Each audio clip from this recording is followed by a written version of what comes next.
bipartisan of playing NBA games without fans in the arena just to be safe because of coronavirus. Have you thought about what that might be like? Who? Who? Who what? Who what? We play games without the fans? Yeah. No, it's impossible. I ain't playing. If I ain't got the fans in the crowd, that's what I play for. I play for my teammates, I play for the fans. That's what it's all about. So if I show up to an arena and ain't no fans in there, I ain't playing. So they can do what they want to do. Breaking news here on CBS Sports HQ, and it is monster news. The NBA has suspended the season after Rudy Gobert has tested positive for coronavirus. Now, that's video from Monday at a press conference when Gobert was trying to joke around about the overreaction to the virus touching every mic and recorder in sight. And now he has contracted the coronavirus himself. The Jazz and Thunder were scheduled to play a game tonight. That game was postponed. Now the NBA season has been postponed. And that's where the hiatus will start. You can see right here the reaction from Mark Cuban when he got the news looking at his phone. And then he went and started to discuss it with members of the Mavericks organization on their bench. He also alerted the officials that are in charge of this game.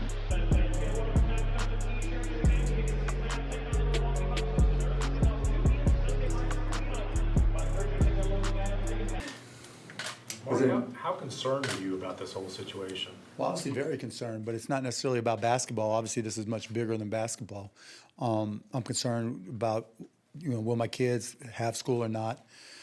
I'm concerned, are we all doing the right thing? Because this is obviously new territory. This is certainly a black swan event in my experiences. And so, basketball actually becomes secondary. But in terms of basketball, as I said earlier, nobody at the Dallas Mavericks is an expert on infectious diseases or their spread, and so this is not a situation where you fake it till you make it or try to sound or act important.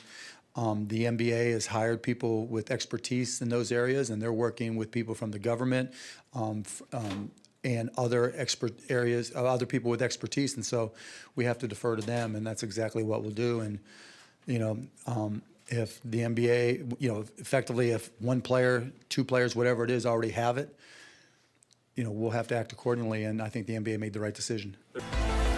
The NBA announced that a player in the Utah Jazz has preliminarily tested positive for that's the coronavirus. The test result was reported shortly prior to tip-off of tonight's game between the Jazz and Oklahoma City Thunder at Chesapeake Energy Arena.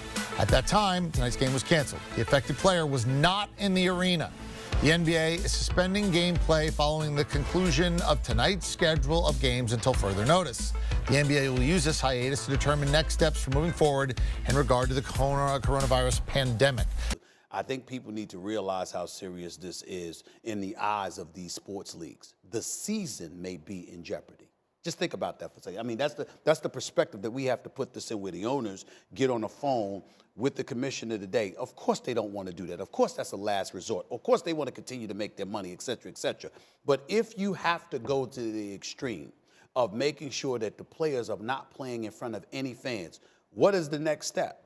For them not to play at all, because if one player comes down with the virus, then obviously what we talking about here, I don't know about y'all, but I washed my hands about 17 to 20 times, a half a day over the last week or so, okay? These players are competing against one another. They're banging bodies. They're sweating all the time. They're shaking hands. The ball is dirty. I mean, when you talk, listen, I'm not this germaphobe kind of dude, but the bottom line is, if you're looking at it from that perspective, just imagine what it's like for them to be on the court. Obviously, we're going to listen to whatever protocol that's going on with this issue, and obviously we got the great people upstairs that's going to do what's best for the franchise and whatever the case may be. But when we have the games, we maintain our focus. We've had a lot of things that's kind of been good and bad with our season, has, put us in a position where we had to, think about the game and do other things as well. So, with this particular issue, I think we'll handle it. Like I said, our franchise will handle it. We'll make sure we continue to do what we've been doing and just move on. Other ways you've been advised to kind of change your behaviors or maybe put more emphasis on certain things? Yeah, I mean, we've had discussions. We've had our team doctors. We have everybody coming in, just giving us what the update of, the particular virus is going on, and what to look for, how to continue to protect yourself and things of that nature. So, yeah, we're just following our protocol. Steph, what was kind of the vibe among the team when you got the news, and kind of take us through that process a little bit if you could? I mean, it was a little shock for sure. We had obviously paying attention to the latest current events and kind of all the conversations around what should be done. Been in this league for a very long time and never had to deal with anything like this, so it'll be different. It'll be weird. Obviously, understand the perspective and the decision in terms of trying to do our part to stop the spread and keep people safe first and foremost, and deal with the repercussions of what that means.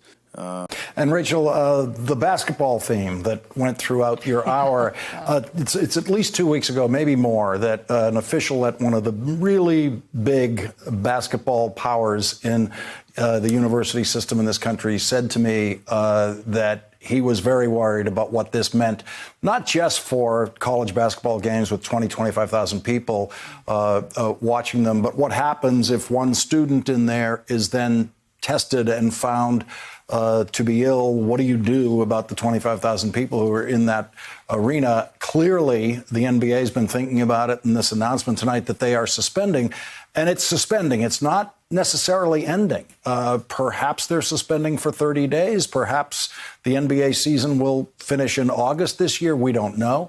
But this is really the first really big decision about limiting large groups of people in enclosed spaces. And it feels like they hit it like slamming into a wall. Yeah. I mean, the NBA was not exactly, engaging with this possibility in a way that seemed particularly open-minded. But then you saw a bunch of things happen in very quick succession. You saw Tony Fauci in Congress today say overtly, we don't believe that Americans should be in large crowds right now. And if this means that NBA games should be played with no audiences, then so be it. Yeah, first and foremost, I want to send our condolences and our prayers out to those affected, the families, NBA players, and everyone else who's been in contact. So wishing them a speedy recovery and the best in the near future.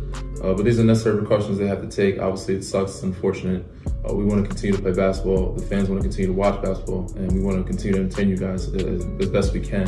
But these are the right steps we need to take. The NBA is making the right call, and hopefully we get it back up and running. Obviously, we just found out as we came in, and we're still, we let the players know what's going on, and now we're just going to kind of take it day by day and let our medical staff and the NBA and the medical people that they're consulting with, of what step is next. So that's as much as we know is that's where we're at. What's the immediate plan for the team now, given the fact that there's supposed to be a game in Miami, you guys are on the road, New York is home? How are you guys finding this balance at the moment?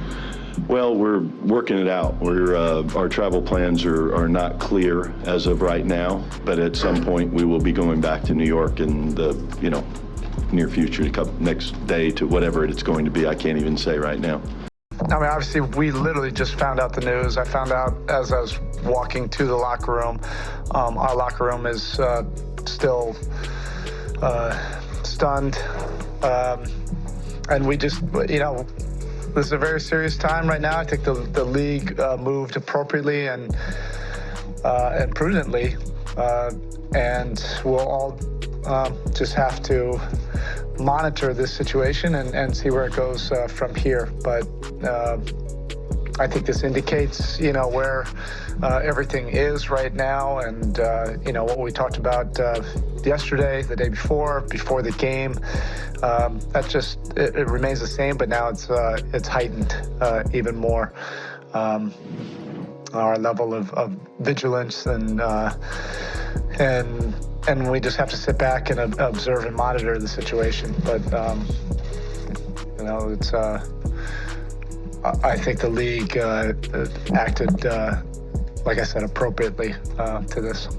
Eric, if you have possibly envisioned this with everything going on in the world, I mean, as you went to work today, were you wondering if this might be the last? Well, no, I thought the first trigger would be potentially playing games without fans. It just seemed like every single day there was a new development, and that's why even before the game, I just said I was taking a step back just to monitor and wait for word from the league. Thankfully, we've gotten the first level of communication. There will be another conference call with the league tomorrow. We'll find out more, and unfortunately, we won't be able to tell our players too much. But that's where we are right now. We're in the present moment, basically. Hour to hour until we find out the next piece